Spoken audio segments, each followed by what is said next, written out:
Hello student. 12th के result के बाद अभी तक डिस्कशन ही चल रहा है। नो प्रॉब्लम, डिस्कशन तो बहुत अच्छी चीज़ होती है क्योंकि डिस्कशन से तो कुछ नई बात निकल कर के सामने आती है।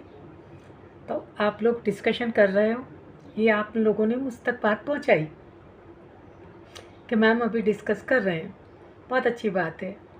कुछ बच्चियों ने कहा कि मैम हमने आर्ट्स का डिसीज़न लिया है, बीए करेंगे, एमए करेंगे। तो मैं उन बच्चियों को बताना चाहती हूँ कि बेटा आप बीए करोगे 3 साल, फिर एमए करोगे 2 साल, 5 साल हो गए, फिर बीएड करोगे 2 साल, 7 साल हो गए, फिर आप कंपटीशन की तैयारी करोगे। फर्स्ट ईयर में ही हो जाता है या नहीं होता, इट मीन्स आपको 8-10 साल चाहिए। जनरली मेरे स्टूडेंट्स के जो मेरे पास कॉल आ रहे हैं, उन बच्चियों के आ रहे हैं कि मैम इतना तो हमारे पेरेंट्स रुकने को तैयार नहीं हैं। 2-3 साल तो हम रोक लेंगे किसी तरह, लेकिन इतना ज़्यादा हमारे पेरेंट्स रुकने को तैयार नहीं। शादी इत्यादि की बातें चल रही हैं।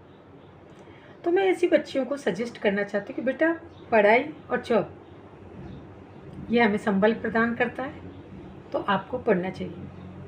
तो मैं आपको एक दूसरा वे बताती हूँ कि किस तरह से आप अपनी प्रॉब्लम को सॉल्व कर सकते हैं। आपने जो मेरे से प्रॉब्लम लिखी, उस प्रॉब्लम का सॉल्यूशन बनाने के लिए मैंने ये वीडियो आपके लिए बनाया है। तो बच्चों आप एक काम कर सकती हैं, 12th के बाद बीएसटीसी कर लें। अब बीएसटीसी के फॉर्म तो आपने अभी निकाल दिया, निकल गई डेट।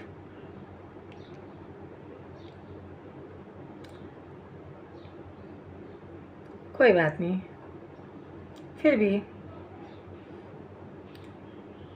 वीएमयू से, वर्धमान ओपन यूनिवर्सिटी से लाइब्रेरियन के डिप्लोमा होते हैं, और उन टॉप डिप्लोमा के बाद में जब जो वैकेंसी निकलती है, उसमें 3rd ग्रेड की वैकेंसी के अप्रोक्स इनको भी मान्यता होती है, और वहाँ भी आपको जॉब मिल सकने की पूरी वो होती है। फिर ठीक है, अगर ऐसा है तो आप दूसरा तरीका अपना सकते हैं कि अब नए फॉर्म भरेंगे, जब भरेंगे और क्या करेंगे। वैसे कई बच्चियों ने तो मेरे पास फ़ोन आया है कि मैम हमने बीएसटीसी का फॉर्म भर दिया, तो उन सभी बच्चियों को मेरी शुभकामनाएं, क्योंकि बीएसटीसी के बाद आपको 3rd ग्रेड की कोई जॉब मिल जाएगी। राजकीय सेवा में आते ही जैसे ही आप गवर्नमेंट जॉब लेती हैं, तुरंत देखिए आपके अंदर खुद के अंदर कॉन्फिडेंस आने लगेगा कि अब मेरे को परमानेंट जॉब मिल गई है, अब मैं आगे की पढ़ाई भी कंटिन्यू रखूँगी।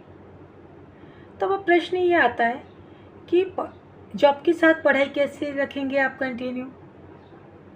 वेरी सिंपल, बहुत ही सिंपल है। जॉब ले लिया आपने, ओके। अब आप वर्धमान ओपन यूनिवर्सिटी या कई डिस्टेंस लर्निंग वाली यूनिवर्सिटी हैं, उनके थ्रू आप बीए करिए आराम से। बीए के कोर्स में इतना कुछ नहीं होता जो कि हम समझ ना पाएंगे, और हमें रेगुलर बराबर में ही जाना पड़ेगा। आराम से कर सकते हो बच्चियों आप, और जब जिम्मेदारी पड़ती है तो मजबूती अंदर से आती है।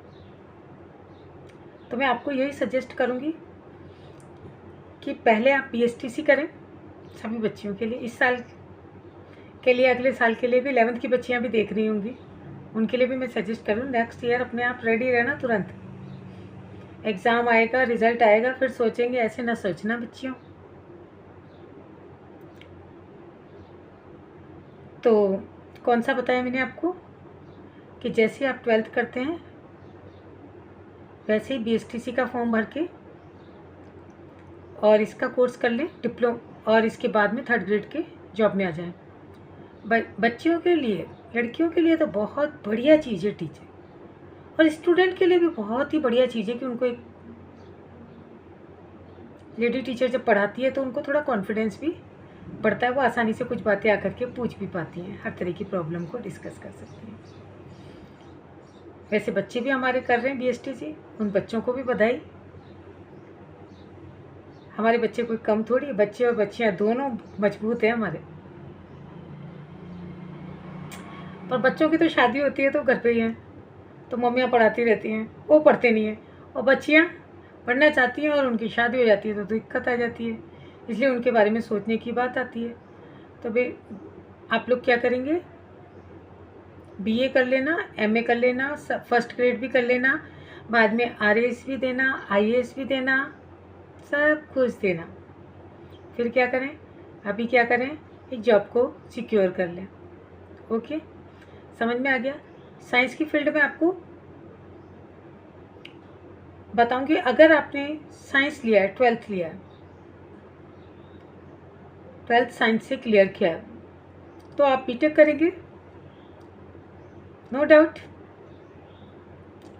बीटेक के लिए आप क्या करेंगे, कॉलेज लेंगे ना बच्चों। तो अगर आपने एग्ज़ाम दिया और परसेंटेज अच्छी आ गई, तब तो अब मिल गया आपको आईआईटी मुंबई, आईआईटी रुड़की, मजे ही मजे। बिट्स पिलानी से भी दिया होगा आप लोगों ने, तो वहाँ भी बढ़िया। लेकिन अगर आपकी परसेंटेज कम रह गई और आपको कंप्यूटर साइंस की इच्छा हो रही है कि भाई हम तो कंप्यूटर साइंस लेंगे, सीएस लेंगे, बच्चों को बड़ा अच्छा हो रहता है हम तो सीएस लेंगे। और होता क्या है सीएस में भाई, 100-200 पे तो कॉलेज में सीट फिल। अब क्या लें, लो भाई, इलेक्ट्रिकल लो, सिविल लो, अच्छी फील्ड है ये भी, मैकेनिकल लो, सारी ब्रांचेस अच्छी हैं। लेकिन बच्चों को थोड़ा सा क्या है कि हम तो कौन सी फील्ड में जाएंगे, हम तो कंप्यूटर साइंस लेंगे, हम तो सीएस लेंगे। कोई बात नहीं बेटा, सीएस लेंगे तो अच्छी तैयारी कर लो। आपको मैकेनिकल पसंद है या सीएस पसंद है या सिविल पसंद है या इलेक्ट्रिकल ईसी, कुछ भी पसंद है, आपको अपनी चॉइस चाहिए ना। तो रैंक ऊपर होगी तो आपको पहले आपको मौका मिलेगा कि लो भाई आओ, ज़्यादा परसेंटेज वाले आओ और कॉलेज सेलेक्ट करो। क्योंकि आगे जो प्लेसमेंट होता है वो कॉलेज के बेस पे होता है, अच्छा कॉलेज होगा, अच्छा प्लेसमेंट हो जाएगा। फिर भी घबराने की बात नहीं है, बाद में तो खुद की मेहनत काम आती है जॉब में। मान लो आपने बड़े कॉलेज से कर लिया, खूब बड़े कॉलेज से कर लिया, ठीक है, कर लिया बहुत बड़े कॉलेज से, अब कंपनी ने आपको जॉब भी ऑफर कर दिया, जॉब में गए, अब वहाँ पे आपको वर्क मांग रहे हैं ना, वर्क, मार्क्स थोड़ी, एक बार में मार्क्स तो इंटरव्यू में फाइट कर लिया आपने, अब जॉब में आपको पड़ेगा और अपनी जगह बनानी पड़ेगी। आपको समझ में आ गया होगा, अपने फ्रेंड्स को शेयर कीजिए जल्दी से।